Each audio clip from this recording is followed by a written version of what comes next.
This is 7 National News, and in our top story, President His Highness Sheikh Khalifa bin Zayed Al Nahyan, in his capacity as ruler of Abu Dhabi, has issued a law establishing the Human Resources Authority of the Emirates of Abu Dhabi. The new law stipulates that the authority will be a corporate entity with full legal capacity and will report to the Abu Dhabi Executive Council.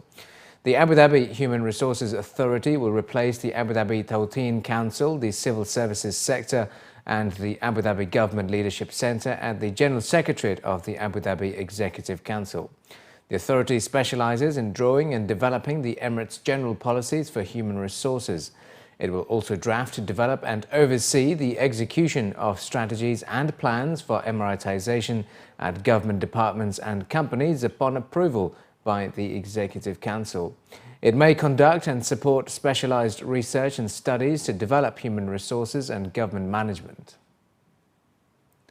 The UAE Vice President, Prime Minister and ruler of Dubai, His Highness Sheikh Mohammed bin Rashid Al Maktoum, has approved the logo for the Sheikh Mohammed bin Rashid Al Maktoum Knowledge Award.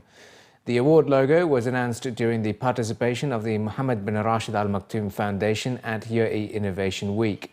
The winner of this year's Sheikh Mohammed bin Rashid Al Maktoum Knowledge Award will be announced during the Knowledge Summit 2015, as the award honours a global figure for key contributions in the field of knowledge. The foundation is organising the second edition of the summit this year under the theme The Way to Innovation from the 7th to the 9th of December in Dubai. During the first edition of the Knowledge Summit last year, His Highness Sheikh Mohammed directed the launch of the $1 million award to raise awareness about the importance of dissemination, transfer and production of knowledge in sustainable development and prosperity of the people. His Highness Dr. Sheikh Sultan bin Mohammed Al Qasimi, Supreme Council member and the ruler of Sharjah, has officially inaugurated the Wasit Wetland Centre, a part of the protected Wasit Nature Reserve and home to a diverse ecosystem featuring a number of endangered and migratory birds. After the official ribbon-cutting ceremony at the Wasit Wetland Centre in Sharjah, His Highness Dr. Sheikh Sultan bin Mohammed Al Qasimi and his high-profile delegation, including the Crown Prince and the Deputy Ruler of Sharjah, toured various aviaries housing a wide range of residential and migratory birds in the UAE. The Ruler of Sharjah and high-profile team were briefed about the distinct kinds of birds housed and resting in the Emirate during the time of migration by Her Excellency Hana Saif As-Suwaidi, the chairperson of Sharjah Environment and Protected Areas Authority. During his tour, His Highness Dr. Sheikh Sultan visited and inspected various aviaries while also having conversations with the officials at the centre about the progress being made in ensuring that the protected area has all the features essential to make it an ecotourism destination. The Wasit Nature Reserve was declared a protected area in 2007 by a decree issued by the ruler of Sharjah. This is the chance for the people to know about more information about the wetland. Wetland, it's very common that it is about a mosquito or flies or something bad smell. But here now in Sharjah, we rehabilitate this area from 7 years now. And it's almost done our work to open the unique center here in Sharjah Wasit Wetland Centre. This is announcement from His Highness to open all the protected area. The idea for the people that the protected area is closed.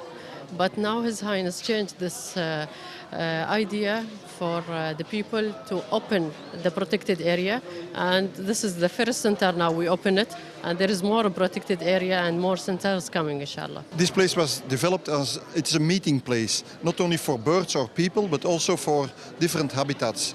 So it's the high desert that meets the seafront. So that's always a very interesting habitat. And the resident birds meet, indeed, like you said, the migrating birds. And they come here. The migrating birds, they come here to eat and to rest, to sleep, to find a friend. Some stay here for the whole winter, otherwise just stay here for a few weeks and then they go back. And so if you are interested as a human being, you want to do bird watching or you want to learn more about the environment, this is now the perfect facility, because you can do walking outside or driving around and see the birds in their natural habitat, or you can come and watch inside in perfect good air conditioning circumstances. You can watch them at ease and very comfortably. You watch the birds up to 2 meters, so up very close. During the official tour of the new centre, officials mentioned that the Greater Wasit Nature Reserve is home to about 60 species of birds that usually live in wetlands, and the most important feature of the reserve is its diverse ecosystem comprising coastal sand dunes and linking ponds. A number of preservation programs running at the centre include special programs for sustainability and survivability of birds and a number of scientific facilities for breeding of birds. This is like an awareness for the people that they have to take care of the birds, because birds need to be protected, and they need somebody to take care of them. So if our part is to give up awareness for the people to how they can deal with the birds, and because each bird have a special treating way. So our center is teaching these people, and it's awareness way. So to teach them how to take care of the birds and their feeding ways and what type of food they like to eat. Under the patronage of the UN Messenger of Peace and the chairperson of International Humanitarian City, Her Royal Highness Princess Haya bint Al Hussein, the wife of His Highness Sheikh Mohammed bin Rashid Al Maktoum, Vice President and Prime Minister of the UAE and ruler of Dubai, the IHC and MasterCard have launched the first session of the Private Sector Frontiers Roundtable series. The series, consisting of 11 sessions in total, aims to strengthen the role of the private sector in terms of humanitarian assistance, as well as build sustainable partnerships with the sector across the UAE. At the end of the first session, the IHC and MasterCard announced a new partnership and pilot initiative that aims to utilize modern communication and payment technologies to enhance humanitarian relief funding and efforts. Together, they launched a smart donation mobile application that will provide a platform for MasterCard holders to donate an amount to aid humanitarian efforts. By simply downloading the app, donations will be directed to the Global Humanitarian Impact Fund, with every transaction made locally by the private sector. Additionally, MasterCard announced the contribution of 1 million dirhams, making it the first private company to fund the GHIF since it was launched earlier this year. According to the representatives, through this innovative mobile application, MasterCard holders in the UAE are eligible to register and donate to the fund, and will be empowered to set donation limits and gain a unique view into the impact of the fund's contributions to humanitarian efforts around the world run by the IHC's humanitarian members, including UN agencies and international non-profit organizations. The idea is launched actually in alignment with the Innovation Week that has been launched by His Highness Sheikh Mohammed bin Rashid Al Maktoum, the UAE Vice President, the Prime Minister, and the ruler of Dubai. But the idea came out based on various deliberations and discussions that we had with a number of private sectors, and MasterCard really showed an interest into actually making a difference into the life of those beneficiaries on the ground, or refugees or displaced people. And with the base that we have of membership at IHC and 60 organizations, we can actually say, if you want to be a recipient of that donation, we need to ensure there is like some post-program reporting that would go to the private sector. And I think because the International Humanitarian City is free zone that have been established by the government, by His Highness Sheikh Mohammed bin Rashid Al Maktoum, and we have a track history into our deliverables and accomplishment, I think it is a very much trusted source, neutral source that you can actually rely on making that change. This app is global. When I said it's UAE, so you can be anywhere in the world and do that. The reason I said UAE is because it gets funneled through the IHC channel.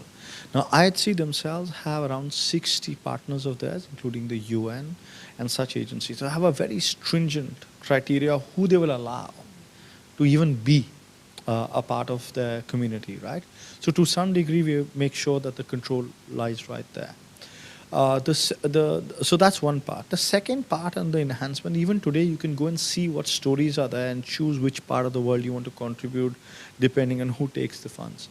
As we go forward, what we want to do is ensure that your money, actually you can see who the absolute end user beneficiary was and how that's made a difference to their lives.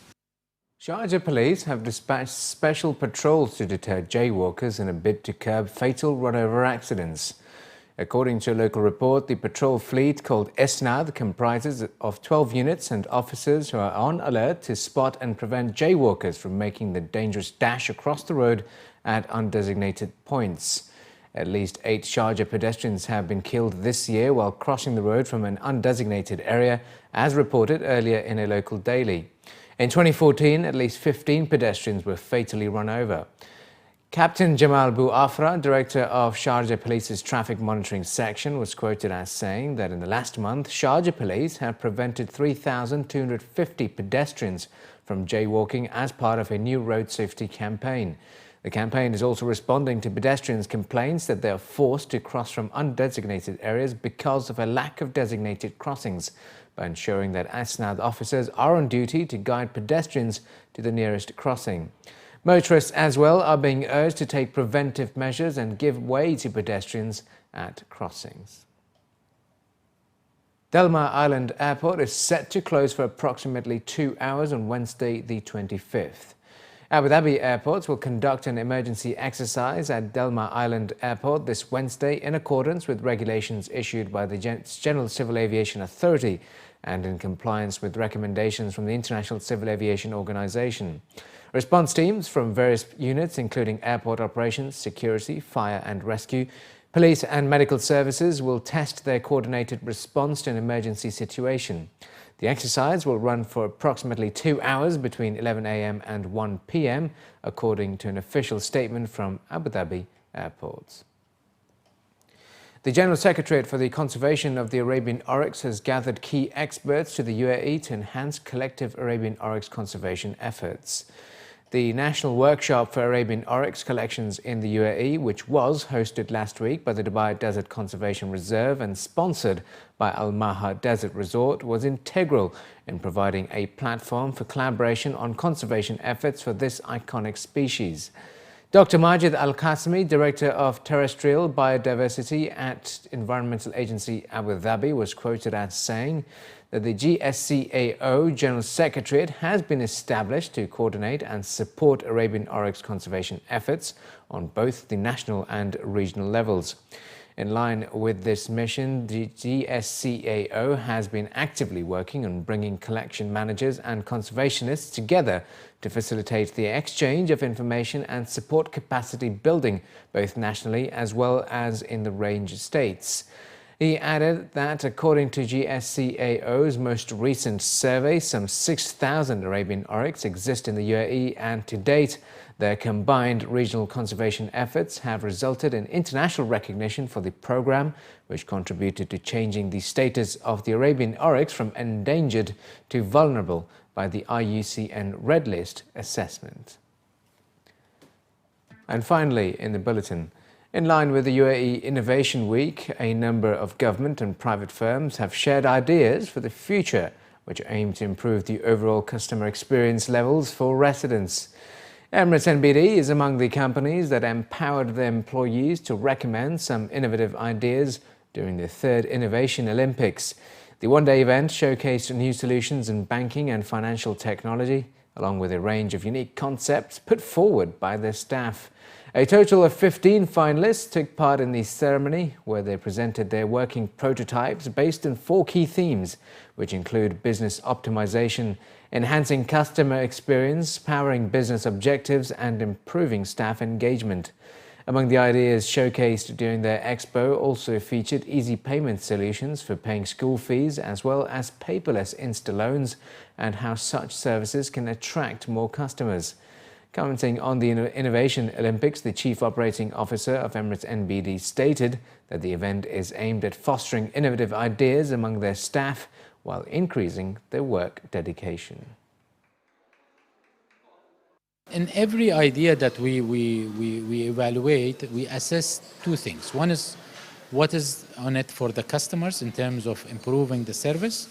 And of course, as a bank, also the revenues sometimes is a very important part of any innovation.